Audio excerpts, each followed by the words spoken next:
What's up? We are actually, let's start it the right way. What's your name and what's your gimmick? My gimmick? Well, I guess my gimmick, my name is Brandi. I'm from Tucson, Arizona, but I go by NativeWolf in the Juggalo community and in the fighting game community, which is also known as FGC. I guess my gimmick is I play fighting games competitively. Like, everyone's probably heard of Tekken and Street Fighter or Mortal Kombat's, but probably the most popular one, or I guess out of like when we were younger. But I play Street Fighter, and yeah. Who do you play as? Who's your favorite character to play as? So in Street Fighter 6, I main Ryu, and I also have a pocket Akuma, which is like another character I also like to play. Before the Gathering actually got second place at a local tournament, I got $80, and that was a great start of my vacation. I didn't expect to do that good. So well, congratulations on that. Thank you. Do you do any streaming with that, or is it just competitions? So I used to stream when I started, so I've been in the FGC community for about 6.5 years, the same length as me working. So that's how I actually help get my job and be part of the community. So I used to stream, but with how my job is right now and how I'm living, it's kind of hard to stream. But our tournaments are streamed, and I have been on stream multiple times from our local community in Arizona. How did you come to find the Juggalodium and the ICP and the Juggalo community?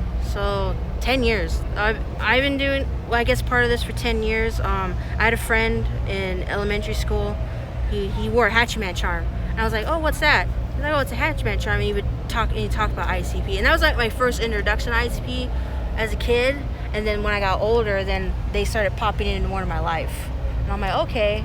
And then I just started to listen to the music more and relate to everything they sing or rap about and everything. I'm like, oh, this is I don't know how I can relate to this type of thing. And then around Mighty Death Pop era is when I really started getting down. But then I kind of was more afraid to be part of it due to the whole gang affiliation at that time. Mighty Death Pop era was when that stuff and it was really happening. Was popping off. Yeah, and then the FBI allegations happened, and I was pretty freaked out. I'm young at the time. I'm in like early high school, and I was afraid to be labeled like that, so it was hard to be myself at that time too. So with that dying down a little bit, not that it's completely gone, but with it dying down, it made you a little bit more comfortable, I guess you could say? Yeah, more open. Can you talk to me a little bit about your first gathering, what that experience was like? Surreal. Like, walking in, you seeing everything, it's like, wow, like this is actually real. Because I only seen footage, like when ICP had the theater show on Fuse, they had footage of them at the Gathering, and it was like, oh, you only see that on TV or on YouTube, and then going to it's like surreal. You're like, wow, that's here, and everything is up the same, kind of. I mean, they move around, but it was so real, and all the love, people like greeting you, and I'm telling, oh, it's my first gathering, like, oh, welcome. It was just crazy, the most intense feeling I ever felt. It's like going to a music festival, but just 10 times better. People love you, and like they don't care what you do. They just like, oh, welcome, your family. Just be respectful and everything.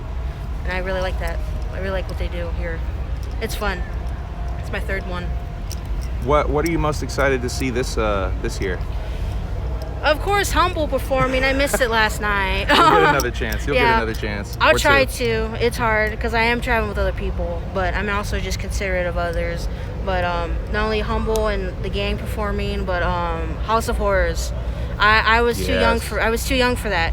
So getting to see that set redone, like they did with last year with Psychopathics, with Wicked Clowns from Outer Space. Yeah, Wicked Clowns from Outer Space. My bad. It's just seeing that is awesome. I love seeing the old school stuff, and it makes me. It's awesome. It's intense. It gets intense, and I love it. Even though I'm also excited to see Kung Fu Vampire. Yeah, you're a big Kung Fu Vampire I love Kung Fu fan. Vampire. Kung Fu Vampire is the shit. Yeah. Let's see.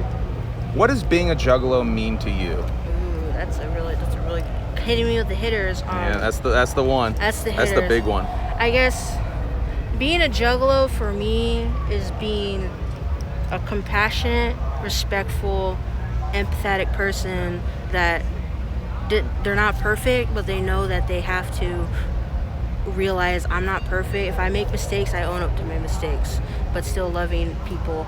And me being a Juggalo for this long and over time, just realizing I can get over my issues and acknowledge my issues, it makes me realize I am growing up better than I ever was. And I have to really thank the Juggalo community and just the music and what everyone preaches about, especially what Humble preaching, what he preaches about.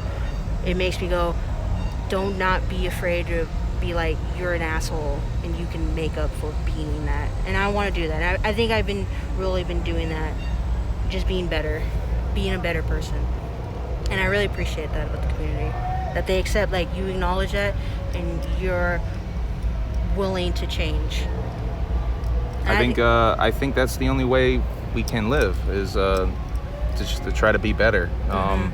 I think thinking that you're a perfect person and you've done all the work in life is a rather arrogant thought, I think. And I think a lot of people, anyway, I'm preaching. You're getting me on my preaching shit. I was going to say, too, I don't believe in egos. I don't, like, me being in the fighting game community, it's also like that, too. But there's egos with playing a fucking game, right? I can only imagine, actually.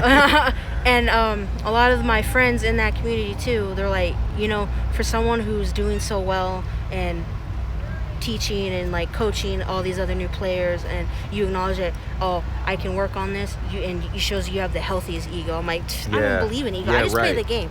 I don't believe in an ego. I mean, yeah, like, if you have an ego and you're an asshole about it, I don't know what's wrong with you, dude. I don't believe in them. I really like comparing it to the fighting game aspect of it, though. I think that's a really valid metaphor. Thank you for talking with me. Do you want to plug your Twitter or anything like that? Yeah. So I'm at Brandi Swick 227 on Twitter. I'm also on YouTube, NativeWolf. You can find. I mostly post concert footage. I don't really post a lot of FGC content, but just if you want to find me, like on Capcom Fighting Game Network, which is for the netcode, or CFN for the netcode for Street Fighter 6, it's NativeWolf. I am trying to coach people on how to play the game. I'm also just trying to find ways to help bond my communities together. And a lot of both groups of mine are really open about me bonding Juggalo community and the fighting game community. Because hell, I helped with the tournament with food. I brought Fago and they loved it.